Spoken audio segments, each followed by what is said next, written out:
حضرات، آج اکتوبر کی 8 تاریخ ہے 2011 اور ذی قعدہ کی 9 تاریخ ہے 1432، اور آج ہم پھر انشاءاللہ سورہ نساء کی پہلی آیت کی تلاوت کا شرف حاصل کریں گے۔ اعوذ باللہ السمیع العلیم من الشیطان اللعین الرجیم، بسم اللہ الرحمن الرحیم، الحمد للہ رب العالمین والصلاة والسلام علی سیدنا و نبینا و مولانا ابی القاسم محمد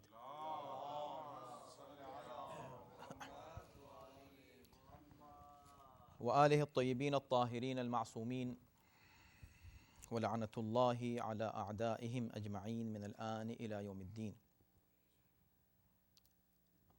اما بعد فقد قال اللہ فی کتابہ الکریم: اعوذ باللہ من الشیطان الرجیم، بسم اللہ الرحمن الرحیم،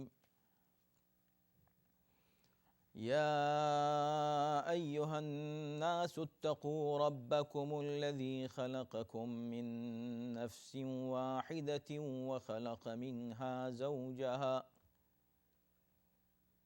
وخلق منها زوجها وبث منهما رجالا كثيرا ونساء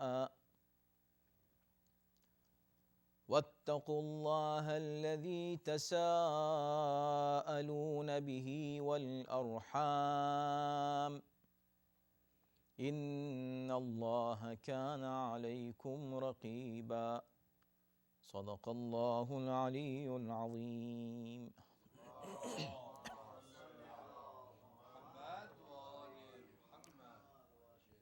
شروع اللہ کے نام سے جو بڑا مہربان اور رحم کرنے والا ہے۔ اے لوگو، اپنے رب سے ڈرو جس نے تم سب کو ایک ہی نفس سے پیدا کیا اور اسی سے اس کا جوڑا بھی خلق فرمایا، اور پھر ان دونوں سے کثرت کے ساتھ مرد و عورت دنیا میں پھیلا دیے۔ اور اس اللہ سے ڈرو جس کے واسطے سے تم ایک دوسرے سے سوال کرتے ہو، نیز اپنے رشتہ داروں کے بارے میں بھی قطع رحمی سے ڈرو، بے شک اللہ تمہاری نگرانی کر رہا ہے۔ اس آیت کے پہلے حصے پر ہم گفتگو کر چکے ہیں۔ یا ایھا الناس، اللہ نے انسانوں کو خطاب کیا، اس پر بات ہوئی۔ اتقوا ربکم، اللہ نے تقوی کی دعوت دی انسانوں کو، اور رب کے حوالے سے ربکم اس پر گفتگو ہوئی۔ الذی خلقکم، اس رب سے ڈرو، اس پروردگار سے کہ جس نے تمہیں خلق فرمایا۔ من نفس واحدۃ، اس پر بھی گفتگو ہوئی کہ ایک نفس سے پیدا کیا، اور اسے ایک نفس سے مراد حضرت آدم ہیں۔ اس کے بعد وخلق منہا زوجہا، اس ایک نفس سے اللہ نے اس کا جوڑا بنایا، اس کا زوج، جوڑا پیدا کیا۔ اس پر گفتگو ہوئی، اور اس سے مراد جناب حوا ہے۔ اس کے بعد فرمایا وَخَلَقَ مِنْهُمَا وَبَثَّ مِنْهُمَا رِجَالًا كَثِيرًا وَنِسَاءً۔ یہاں ہماری گفتگو ذرا تفصیل سے گزشتہ ہفتے رہی، اور ہم نے کوشش کی کہ ایک موضوع کو تمام کریں۔ چھوٹا سا جملہ ہے وَبَثَّ مِنْهُمَا رِجَالًا كَثِيرًا وَنِسَاءً، لیکن چونکہ تفاسیر میں اس پر کچھ گفتگو اور بحث تھی تو ہم نے بھی اپنا کچھ تبصرہ آپ کے سامنے پیش کیا۔ یوں تو گزشتہ ہفتے اتنی گفتگو ہو چکی تھی کہ بات ہمیں یہاں روک دینی چاہیے اور گفتگو آگے بڑھانی چاہیے، لیکن چونکہ یہ ایک ایسا حساس موضوع ہے اور اس اعتبار سے بڑا اہم ہے کہ اس پر مفسرین نے کافی حد تک اتفاق ظاہر کیا ہے، یعنی اہل سنت کے تو جتنے مفسرین ہیں تقریباً سب ہی متفق ہیں کہ یہاں بث منہما رجالا کثیرا ونساء کے ذیل میں نسل انسانی کیسے چلی، اور اس پر جب بحث ہوئی کہ شادیاں کیسے ہوئیں تو سب نے اتفاق کیا اس بات پر کہ بہن بھائیوں میں شادیاں ہوئیں۔ لیکن چونکہ کچھ معتبر اور مستند شیعہ مفسرین نے بھی اس نظریے کو اختیار کیا،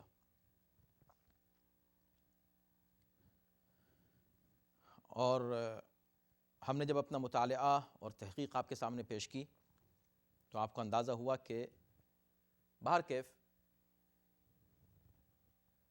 یہ نظریہ قابل قبول نہیں ہے کہ حضرت آدم کی اولاد میں بہن بھائیوں میں شادی ہوئی ہو۔ خیر یہ کوئی ایسی بڑی بات نہیں تھی، ہم یہ کہہ کے گزر جاتے، اور گزشتہ ہفتے جتنی گفتگو ہو چکی تھی شاید وہ کافی تھی، لیکن پھر وہی بات کہ چونکہ ایسی بڑی شخصیتوں کا مسئلہ ہے سامنے، اور آپ جانتے ہیں کہ ہم ایک طالب علم ہیں،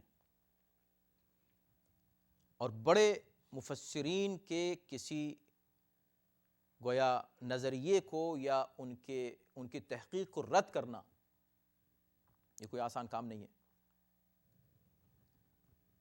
لیکن جب ہم نے اس کو اپنی محدود معلومات کی بنیاد پر صحیح مانا تو ہم نے اس بات کو کہا۔ اس کا مطلب یہ ہرگز نہیں کہ نعوذ باللہ کسی بھی شخصیت کی بے احترامی اس سے ہوتی ہو، نہیں، ایسا نہیں۔ ہمارے یہاں علم الحمدللہ تحقیق کے دروازے کھلے ہوئے ہیں، اور کسی بھی علمی نظریے سے اختلاف شخصیت سے اختلاف پر منتہی نہیں ہوتا۔ علامہ محمد حسین طباطبائی کی شخصیت ہے، ان کا ایک نام ہے، احترام ہے، ہم بھی بے پناہ احترام ان کا کرتے ہیں، ان کی تفسیر سے ہم نے استفادہ بھی کیا ہے۔ لیکن اس کا مطلب یہ نہیں ہے کہ اب انہوں نے جو کچھ لکھ دیا اس کو قبول کر لیا جائے، اس لیے کہ معصوم کوئی نہیں ہے۔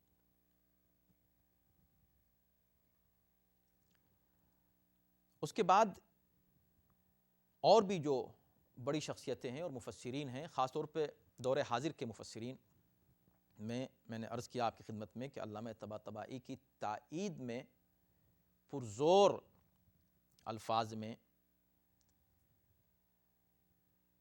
آیت اللہ ناصر مکارم شیرازی نے تفسیر نمونہ میں اسی نظریے کو قبول کیا ہے۔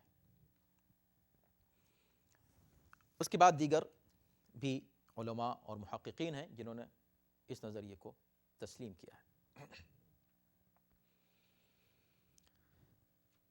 ہماری تلاش یہ تھی کہ کیا سبب ہے کہ ان بڑے محققین، ان کا نام محققین میں آتا ہے، نہ صرف مفسرین میں، محققین و مدققین میں ان کا نام آتا ہے، انہوں نے کیوں اس نظریے کو نہ صرف قبول کیا بلکہ اس پر زور دیا؟ اگر زور نہیں دیا ہوتا تو ہم بھی بغیر زور دیے آگے بڑھ جاتے، کیونکہ انہوں نے زور دیا، اور ہم جیسا ایک طالب علم اس نظریے کی رد کر رہا ہے تو ہمارے لیے لازم تھا کہ ہم کچھ تھوڑی سی اور تفصیل میں جائیں تاکہ کوئی بات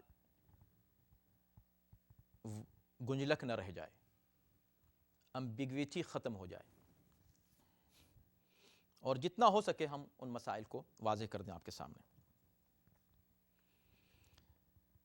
تو گزشتہ ہفتے جو کچھ ہم نے عرض کیا، کوشش کریں گے اس کو نہیں دہرائیں، وہ آپ کے ذہنوں میں ہوگا۔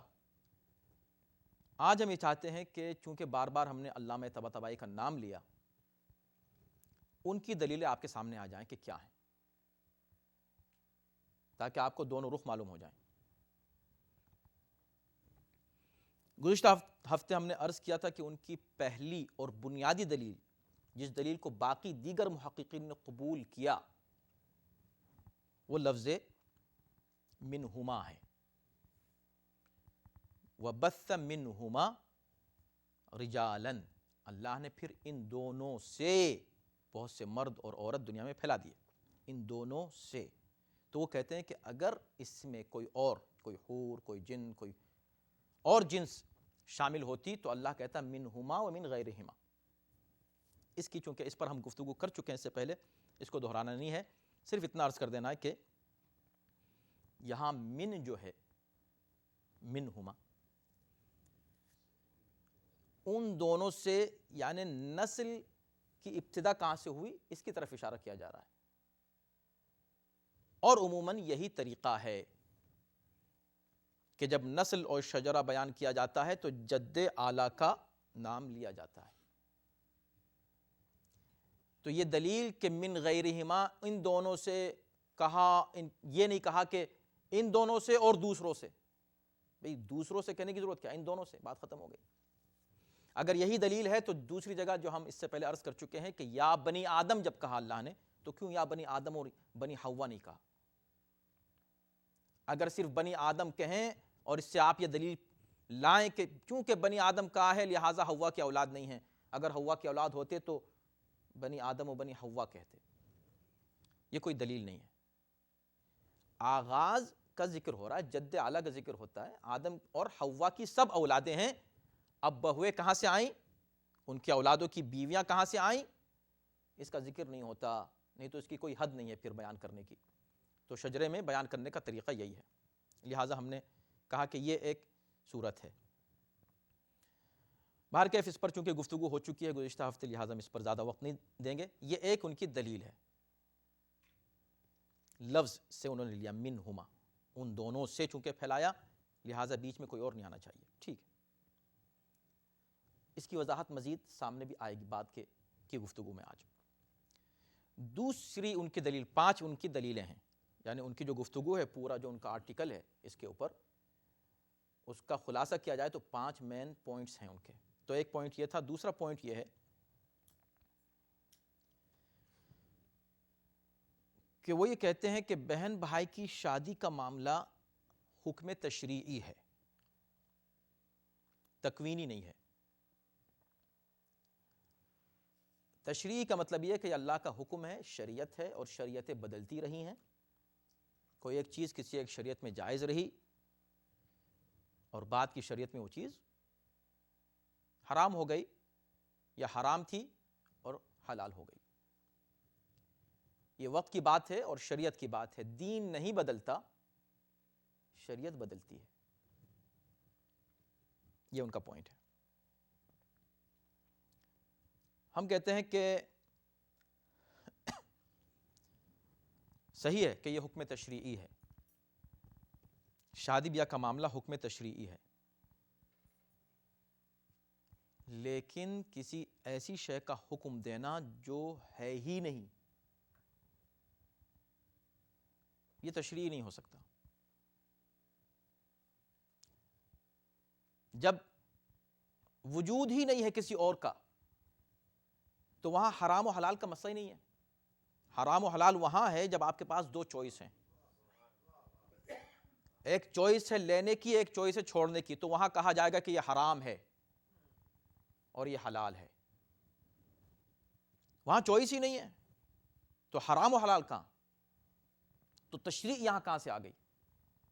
دوسری بات یہ ہے کہ تشریع کے لیے آپ کو ثابت کرنا پڑے گا کہ ایک چیز حلال تھی،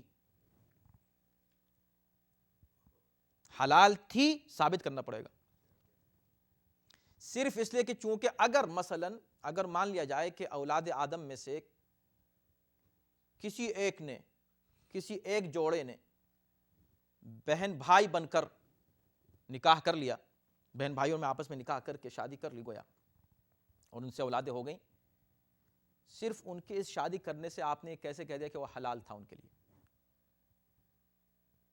ان کا فعل کیسے حلال ہو گیا؟ اگر آپ کہیں مجبوری تھی، کچھ تھا ہی نہیں، تو پھر مجبوری میں پھر وہاں شریعت کہاں ہے؟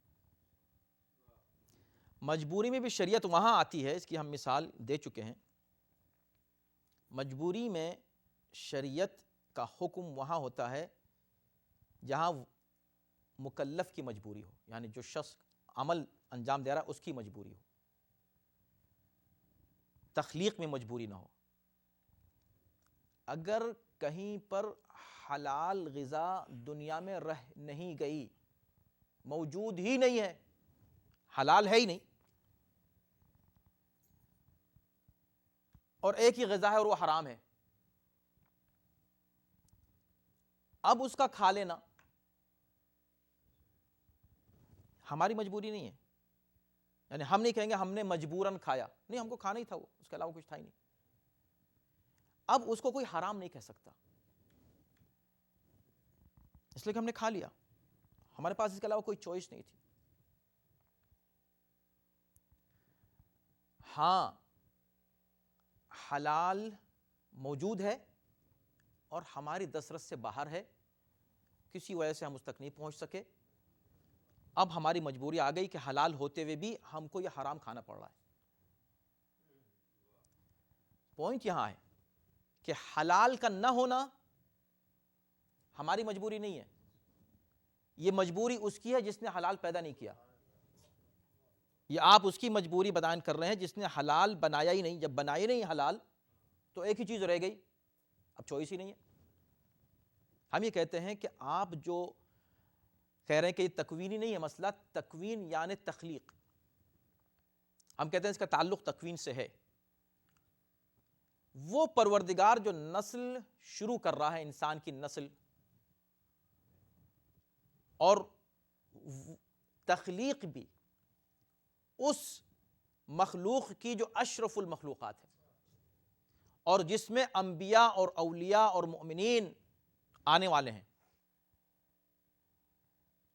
اس کے لیے کیا پروردگار خلق نہیں کر سکتا؟ کوئی ایسا ذریعہ نہیں اللہ پیدا فرما سکتا کہ جو حلال ہو، جو ہمیشہ حلال ہی رہے؟ کیا مجبوری ہے؟ مجبوری ہماری کب ہے؟ مجبوری وہاں پر حابیل و قابیل کی اور شیس و یافس کی کب تھی؟ یہ ہے ہمارا پوائنٹ۔ ایک بات تو یہ ہے اس میں، دوسری بات اسی آیت اللہ تبارک کے پوائنٹ میں کہ یہ تشریعی حکم ہے، یہ ہے کہ سنت الہی کبھی نہیں بدلتی، سنت الہی باقی رہتی ہے۔ حرمت اور حلت کے جو احکام ہیں شریعت کے، ٹھیک ہے، ایک موقع پر اللہ نے کسی ایک شے کو حلال کر دیا، لیکن کسی شخص کے لیے حلال کر کے اس کے لیے حلال ہے، اب اس کی ذمہ داری کسی اور شخص پر نہیں ہوتی۔ ایسی چیزیں حلال ہیں کہ انسان نے مجبوراً ایک کام کیا اور حلال حرام تھا حلال، مثلا ایک مردار کھا لیا اس نے، آپ کبھی اس کے بچوں کو تانا نہیں دے سکتے کہ تمہارے باپ نے اس وقت ایک مردہ مرغی کھا لی تھی، اس لیے کہ اس کے لیے جائز تھا، کوئی مسئلہ ہی نہیں تھا۔ جب یہ بات طے ہے کہ گویا کے افعال کی دو قسمیں، ایک فعل وہ ہے جو انسان کے اپنی ذات تک محدود رہتا ہے، ایک فعل وہ ہے جو دوسروں تک سرایت کرتا ہے۔ شادی بیاہ کا جو مسئلہ ہے وہ انسان کی ذات تک محدود نہیں رہتا، اولادوں تک اور نسلوں تک باقی رہتا ہے۔ ٹھیک ہے، ان دونوں کے لیے تو جائز تھی، چلیں، لیکن پھر اللہ کے عدل کا تقاضا یہ تھا کہ وہ اس عمل کا اثر اولادوں پر نہ رکھے، یعنی ماں باپ جو کچھ کریں ان تک محدود رہے، حلال کیا یا حرام۔ اب بچوں کو حلالی اور حرامی نہیں کہنا چاہیے۔ آپ نے کہا نماز پڑھنی ہے کسی کے پیچھے، شرطوں میں سے پہلی شرط یہ ہے کہ وہ حلالی ہو، مرجع حلالی ہو، اٹھا کے دیکھ لیجیے تمام شرطیں۔ ان سے کیا مطلب؟ اس کے ماں باپ نے کیا کیا، اس سے کیا مطلب؟ اس کا مطلب یہ کہ یہ عمل وہ ہے کہ جس کا اثر نسلوں پر آتا ہے، تو وہ خدا کسی ایسے عمل کو کیسے جائز کر دے کہ جس کے بارے میں خود وہ یہ فیصلہ دینے والا ہے کہ بھئی اس کے اثرات بعد میں بھی باقی رہیں گے قیامت تک۔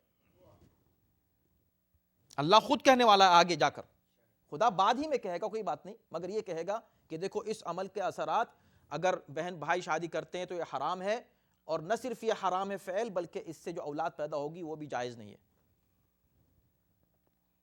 تو اللہ کی عدل کے خلاف ہے یہ بات کہ وہ ابتدا ہی ایک ایسے عمل سے کہہ رہے اور بعد میں کہے کہ جو ایسے عمل سے پیدا ہو وہ حلال نہیں ہوتا، حلال ہی نہیں ہوتا۔ چاہے یہ کہہ دیا ہے کہ اس وقت ان کے لیے حلال تھا، ان کے لیے تو حلال تھا، لیکن آج تو قانون یہی ہے۔ اور اسی میں تیسری ایک بات جس کو ہم نے گزشتہ ہفتے بیان کیا تھا، اس کو ہم عرض نہیں کریں گے، صرف اشارہ کریں گے کہ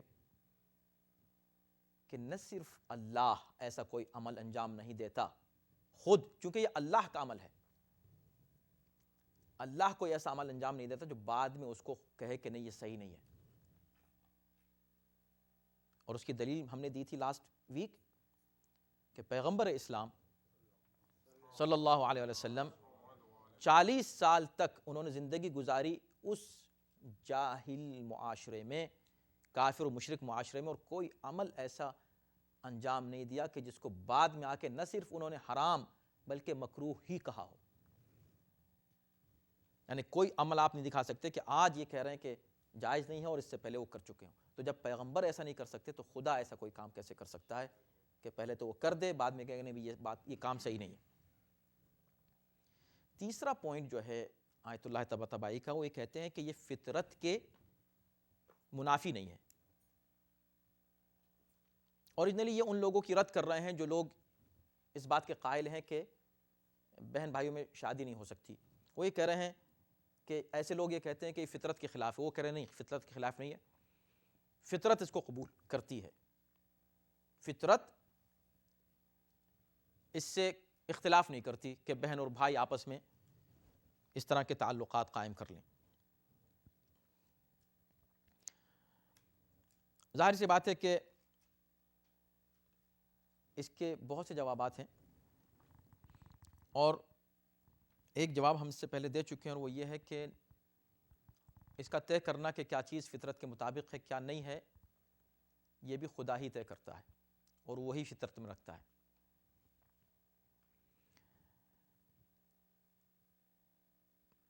فطرت کے خلاف ہونے کی سب سے بڑی دلیل یہ ہے وہ چیز فطرت کے خلاف یا فطرت کے مطابق ہو جس میں آپ کو مذہب کا حوالہ دینے کی ضرورت نہ پیش آئے، اس کو کہتے ہیں فطرت۔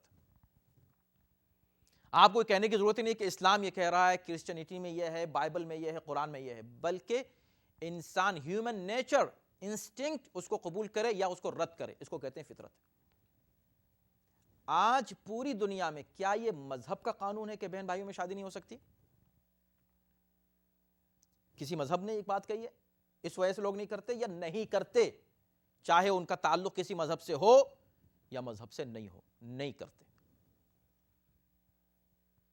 اگرچہ ہمیں ابھی دوران تحقیق اور اس طرح کی گفتگو کے دوران جب احباب سے گفتگو ہوئی، بات ہوئی، تو انہوں نے کہا کہ بہت سے ممالک ایسے ہیں کہ جس میں اب اس کو جائز، قانوناً جائز کر دیا گیا ہے، اور ایسا ہوتا ہے، ایسا نہیں ہے کہ لوگ نہیں کرتے بہن بھائیوں میں شادی، ہوتا ہے۔ اور خود احادیث میں ہے کہ مجوسی یہ کرتے تھے اور اسی کا حوالہ دیتے تھے کہ جب حضرت آدم کی اولاد میں ہو سکتی ہے بہن بھائیوں میں شادی تو ہمارے یہاں کیوں نہیں ہو سکتی؟ ہم کہتے نہیں، اگر کچھ لوگ ایسا کر رہے ہیں تو یہ اس بات کی دلیل نہیں ہے کہ وہ فطری چیز ہو گئی۔ ہم نہیں کہہ رہے ہیں کہ نہیں کرتے، کرتے ہیں مگر اس کو برا سمجھ کے کرتے ہیں۔ آپ نے کہا نہیں جناب اب تو اچھا سمجھ کے بھی کرتے ہیں، شادی نہیں کرتے مگر بہن بھائیوں میں تعلقات ہوتے ہیں، نعوذ باللہ، اور بھی باپ بیٹی میں، بیٹے اور ماں میں اس طرح کے روابط ہوتے ہیں جو بالکل غیر فطری ہیں مگر ہوتے ہیں۔ لیکن ایسا ہونے سے کیا یہ فطری ہو جائیں گے؟ یہ سوال ہے۔ اس میں کیا کسی کو اختلاف ہے کہ ہم جنسی غیر فطری ہے؟ ہوموسیکسولیٹی جو ہے وہ کیا فطری شے ہے؟ بالکل ان نیچرل ہے۔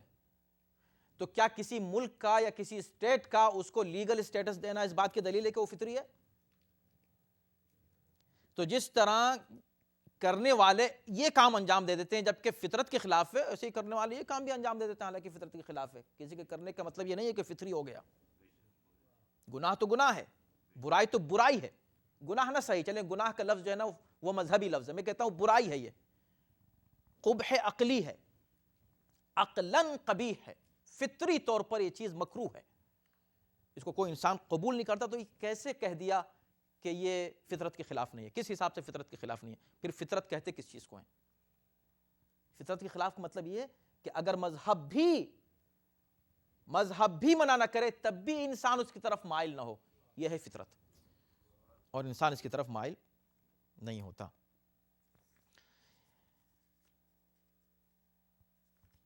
اس بیچ میں ہمارے خیال سے مناسب ہے اس وقت یہ عرض کرنا، حالانکہ یہ بات کا پوائنٹ تھا، لیکن یہاں ایک چیز بہت دلچسپ ہے. دیکھیں الفاظ آپ کے سامنے، بث منہما رجالا کثیرا ونساء. ان دونوں سے اللہ نے کثرت کے ساتھ مرد اور عورت پیدا کیے. ان دونوں سے تو منہما سے ایک بات یہ معلوم ہوئی کہ نسل چلتی ہے مرد سے اور عورت سے. اور اس کے بعد بھی جو ذکر کیا تو کس کا؟ رجالن اور نساء کا. حالانکہ ایک تیسرا طبقہ ہے بیچ کا جو نہ رجال میں آتا ہے نہ نساء میں آتا ہے. تو کیا وہ اولاد آدم نہیں ہے؟ توجہ کیجئے گا اس پوائنٹ پر. کیا جو نہ رجال ہیں نہ نساء درمیان کے ہیں وہ اولاد آدم نہیں ہے؟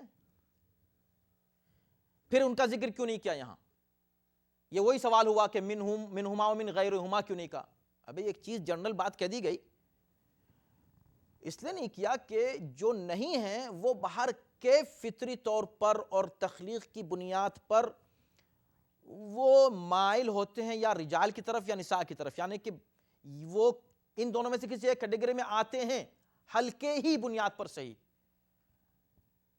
لیکن ان کو ایک درمیان کا سیکس مانا جاتا ہے. ان کا ذکر اس لیے نہیں کیا کہ چونکہ خاندان کی بات ہو رہی ہے. توجہ کیجئے گا اس پوائنٹ پر. چونکہ سورہ نساء میں خاندان کو مضبوط رکھنے کی بات کی جا رہی ہے اور خاندان بنتا ہی مرد اور عورت سے ہے. درمیان کے اس کا ذکر اس لیے نہیں کیا، اس کا تعلق تناسل سے ہے ہی نہیں، اس کا تعلق خاندان بنانے سے نہیں ہے. جب نہیں ہے تو وہ خدا کہ جو ایک خاندان تشکیل دینے کا حکم دے رہا ہے اور اس کو مضبوط رکھنے اور اس کو پائیدار رکھنے کے لیے کچھ قوانین اس سورے میں پیش کرنے والا ہے، وہ یہ کیسے ممکن ہے کہ خاندان کے آغاز ایک ایسے شے سے کرے، منہما دونوں سے، مرد اور عورت. منہما میں اشارہ اس بات کی طرف ہے کہ آدم اور حوا نسل اس طرح چلتی ہے، یعنی کہ کہا اس طرح ان دونوں سے چلی ہے. وَبَثَّ مِنْهُمَا، پھر ان سے اللہ نے کثرت سے اولاد پھیلائی. کیسے پھیلائی؟ منہما، جیسے ان دونوں سے پھیلائی ایسے ہی آگے پھیلائی. یعنی جیسے یہاں پر یہ دونوں ایک دوسرے کے بہن بھائی نہیں ہیں، ایسے ہی بعد میں جب نسل آگے بڑھے گی تو بہن بھائیوں سے آگے نہیں بڑھے گی. توجہ ہے نا؟ بلکہ تسلسل اور سنت الہی یہی باقی رہے گی جو یہاں ہے اسٹارٹ میں. ورنہ اللہ یہ کر سکتا تھا کہ پہلے صرف ایک آدم کو خلق کرتا، جیسے بغیر باپ کے عیسیٰ کو خلق کر دیا، ایسے ہی ان کو دو اولاد دے دیتا آدم کو، آدم ہی سے دو بچے پیدا کر دیتا تنہا سے، اکیلے سے، نفس واحدتن کر کے. اس کو منہا زوجہا کے بجائے یہ جو اس انداز سے انڈائریکٹ لیا، ڈائریکٹ کر سکتا تھا. من نفس واحدتن سے اللہ دو بچے پیدا کرتا، ان دونوں میں شادی ہوتی اور اس سے نسل آگے بڑھتی. سیدھا طریقہ تو یہ تھا. لیکن کیا کہ نفس واحدہ سے ایک اور دوسری مخلوق خلق کی، گویا کہ دوسری جنس پیدا کی.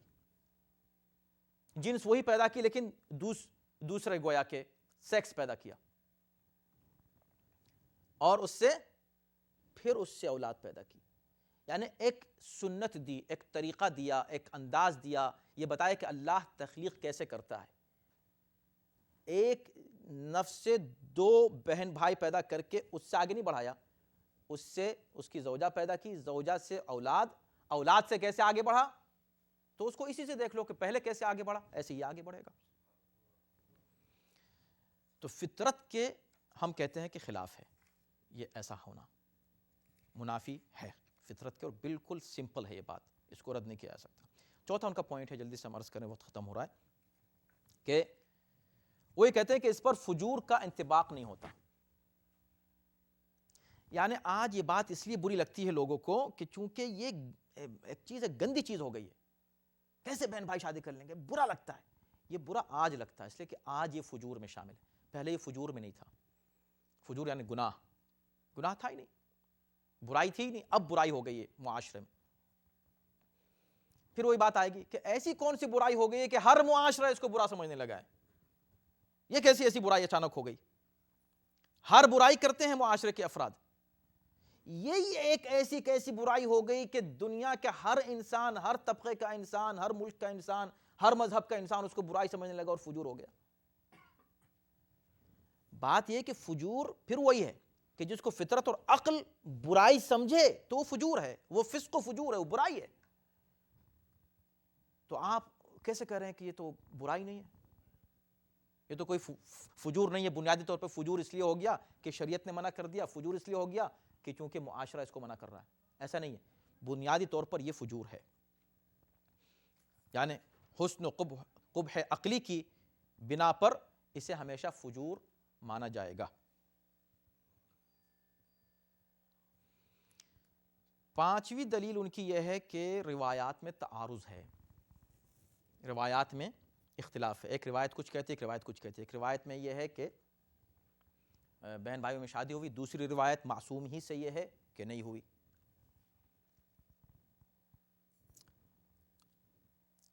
تو اس وجہ سے ان روایات کے بارے میں چونکہ اختلاف ہے, لہٰذا یہ اس بات کی دلیل ہے کہ یہ کوئی اہم موضوع نہیں ہے اور ہم کو قرآن کی بات ماننی ہے. ہم کہتے ہیں بے شک قرآن کی بات تو ہمیشہ ماننی ہے, چاہے تعارض ہو یا نہ ہو روایات میں, یہ کوئی بات نہیں ہوئی. اور اگر روایات میں تعارض ہے تو اس کے اصول ہیں. اس کے اصول یہ ہیں, پہلی بات تو یہ ہے کہ تعویل کریں. ہو سکتا ہے کہ دونوں الفاظ, دونوں جو مفاہیم ایک ہوں, الفاظ الگ الگ ہوں, آپ الگ سمجھ رہے ہوں, سمجھنے کا پھیر ہو, ایسا بھی ہو سکتا ہے. خیر تعارض ہے, دو دلیلوں کے تعارض کی بحث ایک پوری بحث ہے, اور خاص طور پہ اصول فقہ میں تو یہ ہے کہ ایک مکمل بحث ہے. اذا تعارض دلیلان تساقطا, اگر دو دلیلیں آپس میں ٹکرا جائیں تو دونوں ہی ساقط ہیں. اگر دونوں کی سٹیٹس ایک ہے, دونوں بالکل صحیح ہیں, بالکل ٹھیک ہیں, یقینی طور پر دونوں ایک ہی مصدر سے ہیں, تو دونوں ہی کو, یعنی نہ اس سے دلیل دی جا سکتی ہے نہ اس سے. تو تعارض روایات کا ذکر کرنے کے بعد بھی آیت اللہ طباطبائی اور دیگر وہ لوگ جو یہ کہتے ہیں بہن بھائیوں میں شادی ہوئی, دلیل کے طور پر لاتے ہیں کیا, ان روایات کو جن میں شادی کا ذکر ہے. تو جب آپ کہہ رہے ہیں تعارض ہے دلیلوں میں, تو پھر آپ کیوں ایسی دلیل سے جو ہے استدلال کر رہے ہیں؟ ان کا کہنا یہ ہے کہ روایات ہیں بہر کیف, ان روایات میں یہ کہا, امام نے یہ کہا کہ بھئی شادی ہوئی, ٹھیک ہے, مگر امام نے یہ کہا کہ شادی نہیں ہوئی. اب ہم یہ کہتے ہیں اس کے جواب میں, ہمارا جواب یہ ہے کہ تعارض روایات کے تعارض کی بنیاد پر اگر آپ قرآن کی طرف جا رہے ہیں تو ہم نے قرآن کی دلیل آپ کے سامنے پیش کی, اور بھی ایک بہت پیاری دلیل ہم آپ کو سامنے پیش کریں گے. دوسری کیا ہے کہ ان روایات کا لب و لہجہ دیکھیے جو رد کرتی ہیں, اور ان کا لب و لہجہ دیکھیے جو قبول کرتی ہیں. جو رد کرنے والی ہیں بہت شدید ہیں, بہت سختی سے, اچھا استغفر اللہ, کیسے اللہ ایسا کر سکتا ہے, تم خدا پر یہ الزام لگا رہے ہو, یہ تو مجوسیوں کا مقولہ ہے, یہ تو تم مشرکوں کو موقع دے رہے ہو، اس طرح کے الفاظ ہیں، سخت الفاظ ہیں۔ لہٰذا یہ بات بھی کوئی دم نہیں رکھتی کہ روایات میں تعارض ہے۔ یہ 5 دلیلیں تھیں آیت اللہ طباطبائی کی۔ اب ہماری 5 دلیلیں ہیں، اس کا وقت نہیں ہے، لیکن ہم اس کو ہم نہیں چاہتے کہ اور زیادہ پھیلائیں اور اگلے ہفتے ہم پھر اس کو بیان کریں، اس لیے آج ہم تھوڑا سا جلدی سے اس کو گزر جاتے ہیں۔ ان میں سے کچھ دلیلیں چونکہ آپ کے سامنے ہیں لہٰذا اس کی تشریح نہیں پیش کریں گے۔ بثا، پہلی دلیل ہماری قرآن سے ہے، بثا کے لفظ۔ بثا یعنی پھیلایا۔ پھیلایا کا عمل کس کی طرف منسوب ہے؟ عامل، اس کا فاعل کون ہے؟ اللہ۔ تو سوچ سمجھ کے کہیے کہ کیا ہوا؟ یہ فعل جو بھی ہوا اس کی نسبت اللہ کی طرف سے، اللہ نے پھیلایا۔ کس طریقے سے پھیلایا؟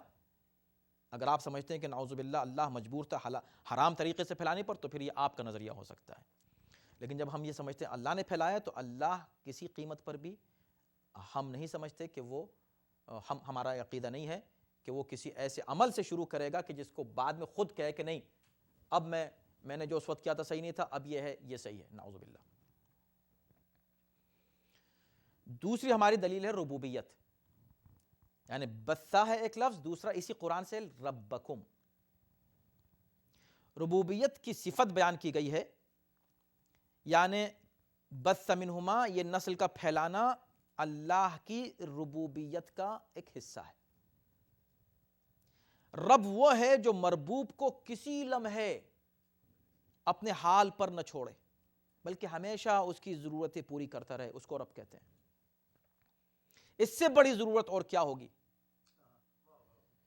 کہ اللہ اپنی ربوبیت سے ایسا انتظام کر دیتا کہ نسل انسانی اس طرح آگے بڑھے کہ ہر دور کی شریعت، ہر قوم، ہر قبیلے اور ہر قانون بلکہ فطرت کے تقاضوں کے عین مطابق رہے۔ یہ ربوبیت کا تقاضا تھا کہ نہیں، اس کے پیار کا، اس کی رحمت کا تقاضا یہ تھا کہ یہ خلش کبھی بھی انسان کے ذہن میں آئے ہی نہیں، ارے ہم ان کی اولاد ہیں جنہوں نے آپس میں بہن بھائی میں شادی کی تھی۔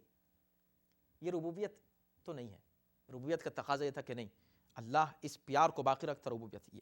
تو یہ دوسری ہماری دلیل۔ تیسری دلیل ہماری یہ ہے، دلائل بہت ہیں لیکن ہم نے اس کو اختصار کے ساتھ پیش کرنے کے لیے اب ایک آیت سن لیجیے آپ، سبحان اللہ، عجیب و غریب آیت، سورہ فاطر کی آیت نمبر 11۔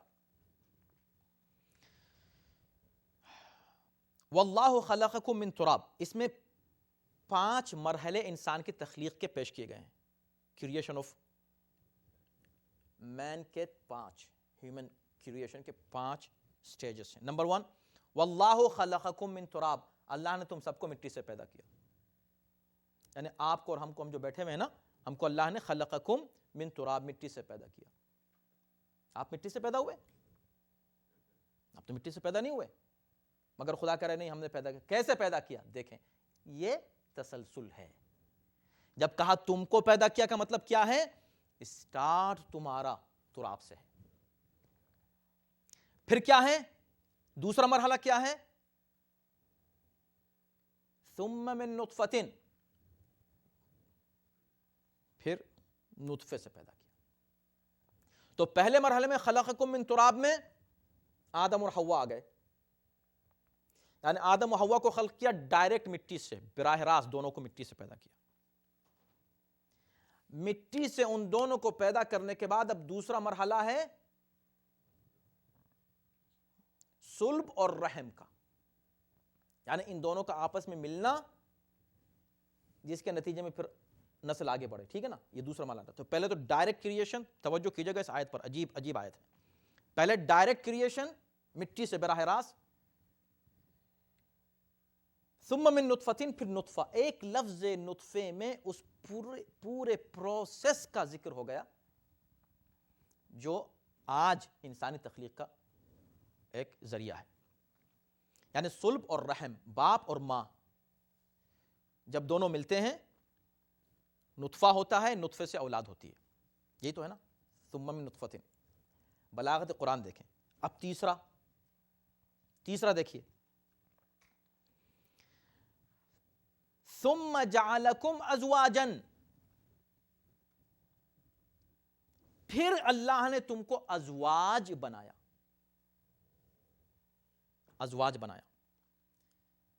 تو تیسرے مرحلے پر جیسے ہی پہلے آدم و ہوا کی شادی ہوئی، ان سے اولاد ہوئی، اب ان اولاد کو اللہ نے ازواج بنایا۔ پورے قرآن میں کہیں دکھا دیجئے کہ اللہ نے لفظ زوج بہن بھائی کے لیے استعمال کیا ہو۔ زوج ہے ہی اپوزٹ سیکس، وہ سیکس کے جن کے ملنے سے پھر نسل بڑھے، اس کو زوج کہتے ہیں۔ وَمِن كُلِّ شَيْءٍ خَلَقْنَا زَوْجَيْنِ، ہر شے میں اللہ نے زوج بنائے ہیں، ہر کائنات کی جتنی بھی چیزیں ہیں اس میں زوج ہیں،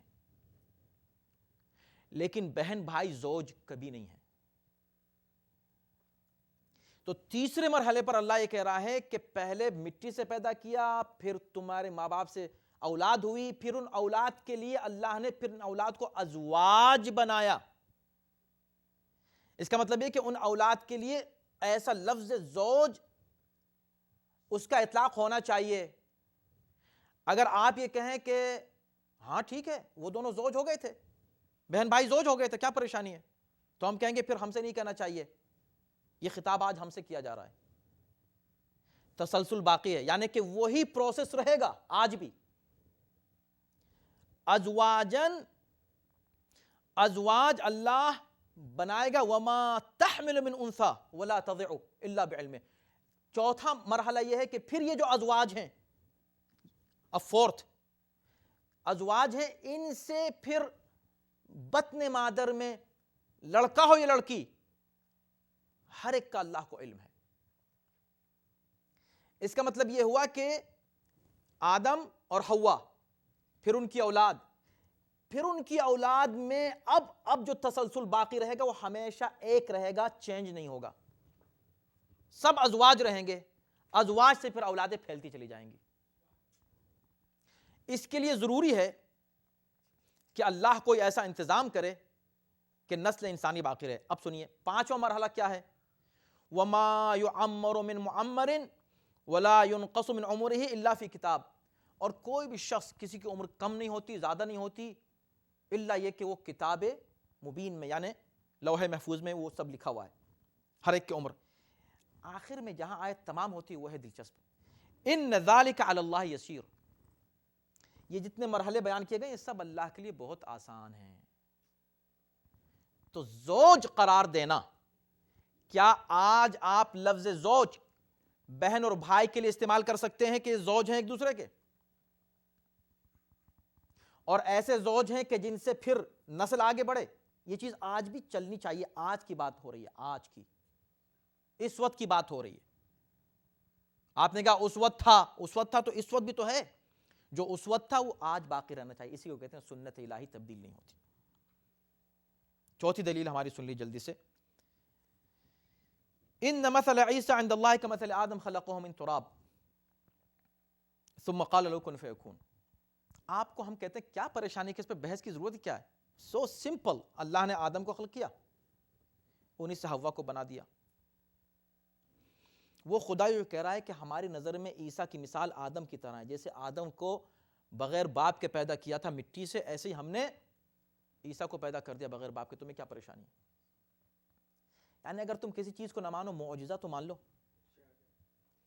یہ نہیں مان سکتے کہ اللہ معجزے سے ان کے لیے 2 لڑکیاں پیدا کر دے، کہ جو ایک شیش سے اور ایک یافس سے ان کا نکاح ہو جائے اور اس سے پاک اور پاکیزہ اولاد آگے بڑھے۔ اللہ نہیں کر سکتا۔ جس طرح اللہ آدم کے لیے حوا کو پیدا کر سکتا ہے، ایسے ہی اللہ اولاد آدم کے لیے انسانی حور خلق کر سکتا ہے، اور کوئی مشکل اللہ کے لیے نہیں ہے۔ ان ذالک علی اللہ یسیر، اللہ کے لیے بہت آسان ہے، یہ تم مشکل سمجھ رہے ہو۔ اب بس آخری ہے، بہت سی ہمارے سامنے دلیل ہے، انشاءاللہ آپ اس وقت دیکھیں گے جب یہ کتاب انشاءاللہ تیار ہو کر آئے گی تو کافی مزید ڈیٹیل میں تفاصیل آپ کو ملیں گی انشاءاللہ اس میں، کیونکہ ایک اہم موضوع ہے، اس اعتبار سے ہم نے ذرا سا اس پہ کچھ زیادہ تحقیق کی ہے اور کوشش کی ہے انشاءاللہ۔ دیکھیں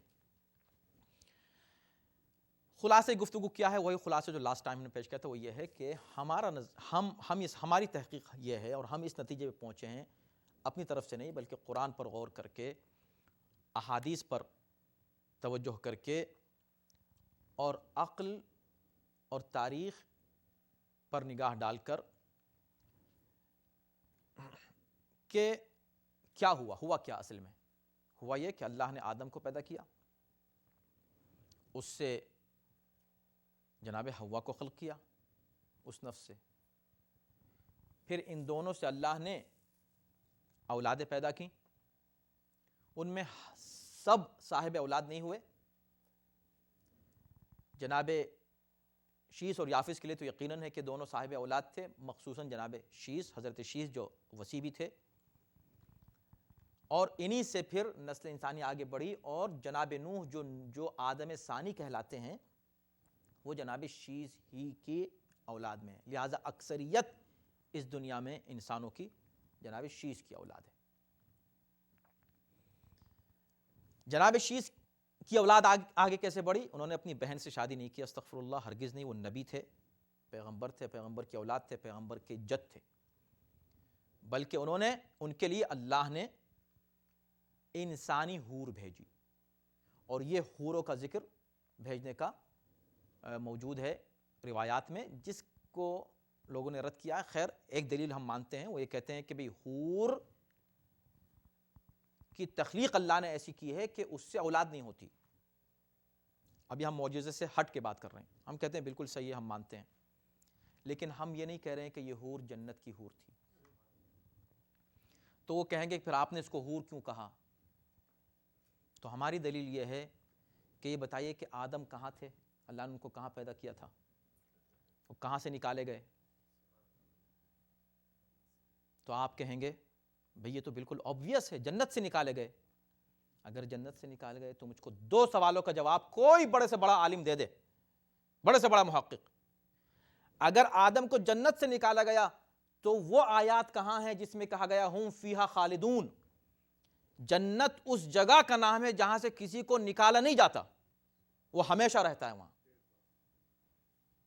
پھر آدم کو کیسے اس جنت سے نکال دیا گیا؟ ایک نمبر 2، جنت وہ جگہ ہے جہاں صرف مومن جا سکتا ہے، پھر شیطان وہاں کیسے پہنچ گیا جناب حوا کو بہکانے کے لیے؟ وہیں تو پہنچا تھا نا بھئی، اس کے بعد ہی تو نکالا گیا ہے، اس کا مطلب پہلے وہاں تھے۔ تو اس کا جواب اس کے سوا کچھ نہیں کہ جناب یہ وہ جنت نہیں ہے جس کا ذکر قرآن میں کیا جا رہا ہے جو مرنے کے بعد ملے گی مومن کو۔ پھر کون سی جنت ہے؟ کہ یہ اسی زمین پر ایک جنت تھی، یعنی اسی زمین پر ایک خوبصورت بہترین باغ تھا،